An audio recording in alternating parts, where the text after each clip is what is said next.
زندگی میں خواہشات زیادہ نہ بڑھانا۔ دنیا میں سب سے مجبور آدمی وہ ہے جو اپنی خواہش کا غلام ہے، جو اپنے نفس کا مرید ہے۔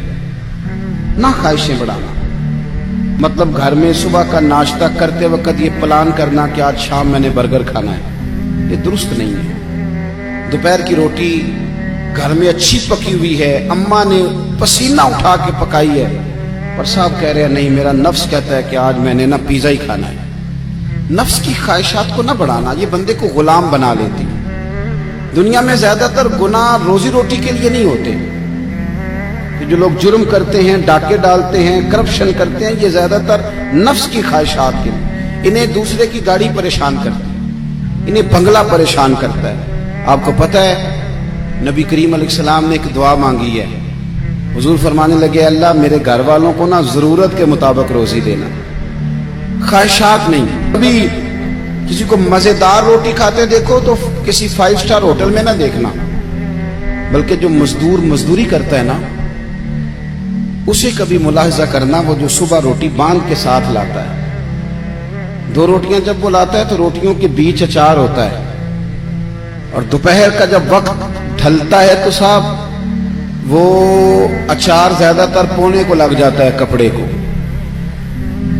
اور مزدور کے کپڑے بھی میلے کچیلے ہوتے ہیں۔ وہ جو ہوٹلوں میں جا کے روٹی کھاتے ہیں تو وہ ڈھب سے بسم اللہ نہیں پڑھتے، وہ ڈھب سے شکر ادا نہیں کرتے، ان کو تو کسی کو پالٹی ڈالی ہوتی ہے، وہ کھا رہے ہوتے ہیں۔ مزدور جب وہ کھانا کھانے لگتا ہے نا میرے عزیز، تو وہ پہلے ہاتھ دھوتا ہے، پھر کسی سے ادھار گلاس لے کے پانی بھرتا ہے، اور پھر وہ جب بیٹھ کے وہ روٹی کھا رہا ہوتا ہے نا تو لگتا ہے دنیا کا سب سے مزیدار کھانا یہی کھا رہا ہے۔ اور پھر جب اس کو لفظ بھی صحیح نہیں آتے کہ شکریہ کیسے ادا کرنا ہے، کھانے کے بعد کی دعا بھی پوری نہیں آتی، پر جب وہ 2 روٹیاں کھا کے آسمان کی طرف دیکھتا ہے تو اس کی آنکھوں کی روشنی بتاتی ہے کہ اس نے رزق حلال کھایا ہے، اور جو کھایا ہے اس پر اپنے رب کا شکر بھی ادا کیا ہے۔ خواہشات کو وسیع نہ کرو، وسیع نہ کرو خواہشات کو کبھی بھی زندگی میں۔ ڈاکٹر اقبال کے بیٹے نے خط لکھا تھا اقبال کو کہ ابا جی آپ تو لندن میں ہیں، تو مجھے کچھ فیس دینی ہے، تو اگر اجازت دیں تو میں کسی سے ادھار لے لوں۔ آپ نا ماں اور باپ کو کبھی کبھی کٹہرے میں کھڑا کر دیتے ہو جب کہتے ہو کہ پکنک جا رہی ہے مری، جہاں سے مرضی ادھار لے کے دو۔ آپ کو پتہ ہے پھر آپ کا باپ بیچارہ کیا کرتا ہے؟ کسی کے سامنے ہاتھ پھیلانا پڑتا ہے تو بڑی کمزوری ہوتی ہے۔ وہ جب ایڈوانس مانگتا ہے نا جا کے فیکٹری کے مالک سے کہ میرے بیٹے کو سیر کو جانا ہے، یعنی تیرے نفس کی خواہش ہے اور والد کی گردن جھک گئی، یہ کتنی تکلیف کی بات۔ کوئی ایسی خواہش زندگی میں پیدا نہ کرو جو ماں باپ کو، اساتذہ کو اور دیگر کو تکلیف میں مبتلا کرے کبھی بھی۔